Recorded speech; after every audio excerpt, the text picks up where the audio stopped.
നമുക്ക് ഒരു ചിക്കൻ മന്തിയുടെ റെസിപ്പി നോക്കാം. അതിനായിട്ട് നമുക്ക് ആദ്യം തന്നെ ഒരു മസാല തയ്യാറാക്കേണ്ടതുണ്ട്. മസാലയ്ക്ക് വേണ്ടിയിട്ട് ഇവിടെ എടുത്തിരിക്കുന്നത് 2 ചെറിയ സ്പൂൺ ജീരകം, നല്ല ജീരകമാണ്, 2 സ്പൂൺ കുരുമുളക്, ഒരു 5-6ഓളം ഏലയ്ക്ക, അത്രയും തന്നെ ഗ്രാമ്പു, 2 തക്കോലം, 2 പീസ് പട്ട, ഒരു ഡ്രൈഡ് ലെമൺ, കൂടെ ബേ ലീഫ് ഒരു 2 എടുത്തിട്ടുണ്ട്.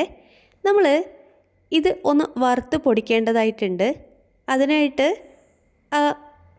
ഡ്രൈഡ് ലെമൺ ഒന്ന് പൊടിച്ചെടുക്കുക കേട്ടോ. ആദ്യം തന്നെ കൈ വെച്ച് ഒന്ന് ഉടച്ചു കൊടുത്താൽ മതി കേട്ടോ. അതിൻ്റെ കൂടെ ഒരു 2 സ്പൂൺ മല്ലി കൂടെ ചേർക്കേണ്ടതായിട്ടുണ്ട്. എൻ്റെ അടുത്ത് മല്ലി വറുത്ത് പൊടിച്ചത് ഇരിക്കുന്നതിനാൽ ഞാൻ 2 സ്പൂൺ മല്ലിപ്പൊടിയാണ് കേട്ടോ ചേർത്തിരിക്കുന്നത്. അപ്പം നമ്മുടെ മസാലക്കൂട്ട് ഇവിടെ റെഡി ആയിട്ടുണ്ട്. ഈ മസാല മാത്രമാണ് നമ്മൾ ഈ മന്തിയിൽ ഉപയോഗിക്കുന്നത്.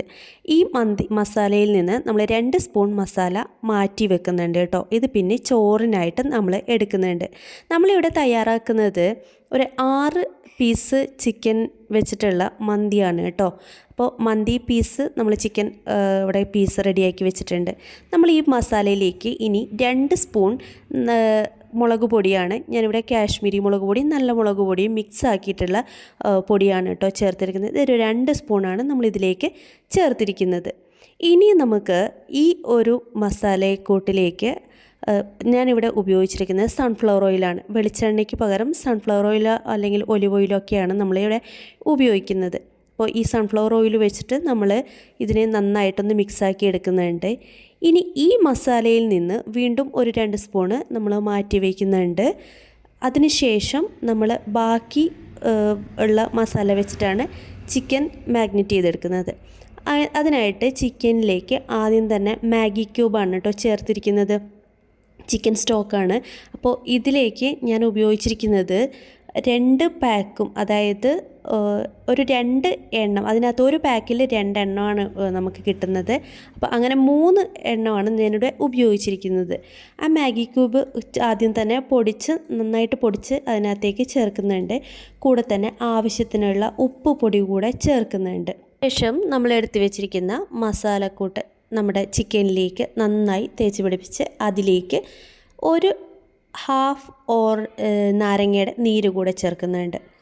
ഇനി ഇത് മാഗ്നേറ്റ് ചെയ്യാൻ വെക്കുന്നുണ്ട് കേട്ടോ. നമ്മളൊരു ഏകദേശം 2-3 മണിക്കൂർ വെച്ചിട്ടുണ്ട്. ഒരു അരമണിക്കൂർ വെച്ചാലും മതി.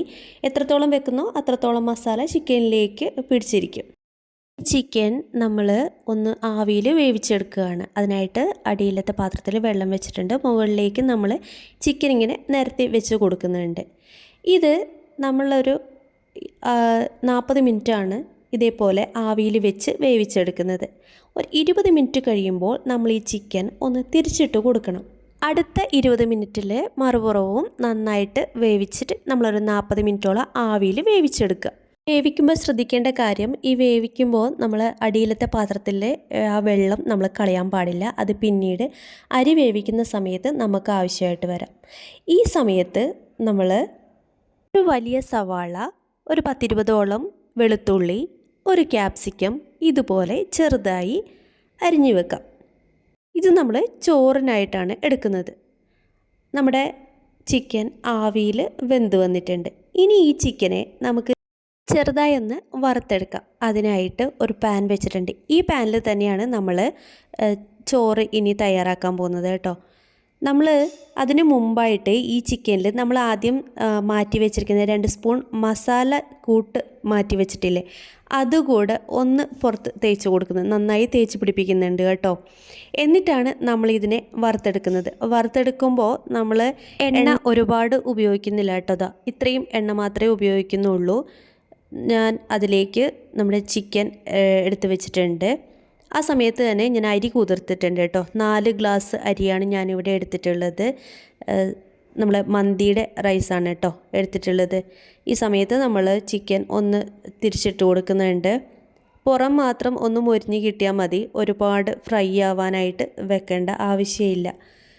വീണ്ടും എല്ലാ ചിക്കനും നമ്മൾ ഇതേപോലെ തിരിച്ചിട്ട് കൊടുത്തതിന് ശേഷം നമ്മൾ കുറച്ച് എണ്ണ കൂടെ ഇതിൻ്റെ മുകളിലേക്ക് ഒന്ന് ഒഴിച്ചു കൊടുക്കുന്നുണ്ട്. അതും ഒരു 1-2 സ്പൂൺ എണ്ണ മാത്രമേ ഉപയോഗിക്കുന്നുള്ളൂ കേട്ടോ. ഇപ്പോൾ ചിക്കൻ ഇവിടെ റെഡി ആയിട്ടുണ്ട്. നമുക്കിത് പാനിൽ നിന്ന് മാറ്റാം. ഇനി അതേ പാനിലേക്ക് നമ്മൾ അല്പം കൂടെ സൺഫ്ലവർ ഓയിൽ ഒഴിച്ചു കൊടുക്കുന്നുണ്ട്. ഒരു സ്പൂണോളം മാത്രമേ ഉപയോഗിക്കുന്നുള്ളൂ. കൂടെ നമ്മൾ ചേർത്ത് കൊടുക്കുന്നത് കുരുമുളക്, 1 സ്പൂൺ കുരുമുളക്, 2-3 പട്ട, ഗ്രാമ്പു, ബേ ലീഫ് ഇത്രയൊക്കെ ചേർത്തിട്ട് നമ്മൾ എടുത്ത് വെച്ചിരിക്കുന്ന ക്യാപ്സിക്കം, സവാള, വെളുത്തുള്ളി അരിഞ്ഞത് ഇതും കൂടെ ചേർത്തിട്ട് ഒന്ന് വഴറ്റിയെടുക്കുന്നുണ്ട്. മുരിച്ചെടുക്കേണ്ട ആവശ്യമില്ല, ചെറുതായി ഒന്ന് കളറ് ചേഞ്ചായി വന്നാൽ മതി. ഇത് നമ്മൾ ചിക്കൻ വേവിച്ച വെള്ളമാണ് കേട്ടോ. ഇതിലാണ് ഇനി നമ്മൾ അരി വേവിച്ചെടുക്കുന്നത്. ഇതിൻ്റെ കൂടെ ആവശ്യത്തിന് വെള്ളം ചേർത്താൽ മതി. നമ്മളിവിടെ 4 ഗ്ലാസ് അരിയാണ് എടുത്തിരിക്കുന്നത്. അതിൻ്റെ കൂടെ നമ്മൾ 2 ഗ്ലാസ് കൂടെ വെള്ളം ചേർത്ത് 6 ഗ്ലാസ് വെള്ളമാണ് കേട്ടോ ഉപയോഗിക്കുന്നത്. നമ്മൾ ഈ വഴറ്റിയതിൻ്റെ കൂടെ പച്ചമുളക് കൂടി ഇട്ടിട്ടുണ്ട്. 2 പച്ചമുളക് എരിവനുസരിച്ച് ഇടാവുന്നതാണ്. നമ്മൾ 6 ഗ്ലാസ് വെള്ളം നമ്മളിവിടെ അളന്നെടുക്കുന്നുണ്ട്. ഇനി അതിലേക്ക് നമ്മൾ അവിടെ ആദ്യം കഴുകി മാറ്റി വെച്ചിരിക്കുന്ന അരി, 4 ഗ്ലാസ് അരിയാണ് കേട്ടോ ചേർത്ത് കൊടുക്കുന്നത്.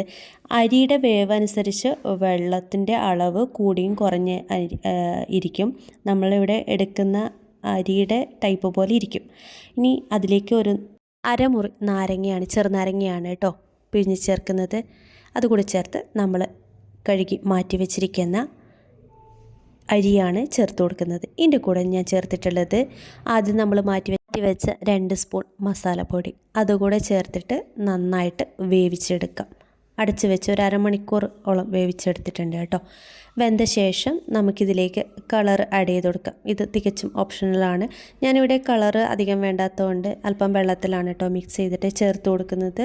കൂടെ തന്നെ യെല്ലോ കളർ കൂടെ വെള്ളത്തിൽ മിക്സ് ചെയ്തിട്ട് ചേർത്ത് കൊടുക്കുന്നത്. യെല്ലോ കളറിന് വേണ്ടിയിട്ട് ഞാനിവിടെ ഉപയോഗിച്ചത് മഞ്ഞൾപ്പൊടിയാണ് കേട്ടോ.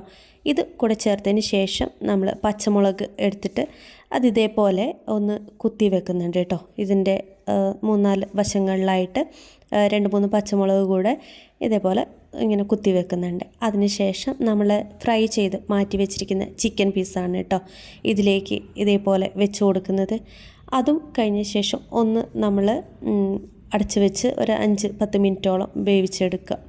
അപ്പോഴേക്കും നമ്മുടെ മന്തി ഇവിടെ റെഡി ആയിട്ടുണ്ട്. നമ്മൾ ആദ്യം ആ പീസ് മാറ്റി വെച്ച ശേഷം ചോറ് നന്നായിട്ടൊന്ന് മിക്സ് ചെയ്തെടുക്കുന്നുണ്ട്. അതിനുശേഷം നമുക്കിത് സെർവ് ചെയ്യാവുന്നതാണ്. റെസ്റ്റോറൻറ്റിലൊക്കെ കിട്ടുന്നതിനേക്കാളും വളരെ ടേസ്റ്റുള്ള മന്തിയാണ്. അപ്പോൾ ഈ റെസിപ്പി ഇഷ്ടമായിട്ടുണ്ടെങ്കിൽ വീഡിയോ ഒന്ന് ലൈക്ക് ചെയ്യാനും ഷെയർ ചെയ്യാനും ചാനൽ ഒന്ന് സബ്സ്ക്രൈബ് ചെയ്ത് സപ്പോർട്ട് ചെയ്യാനും മറക്കല്ലേ. Thank you for watching.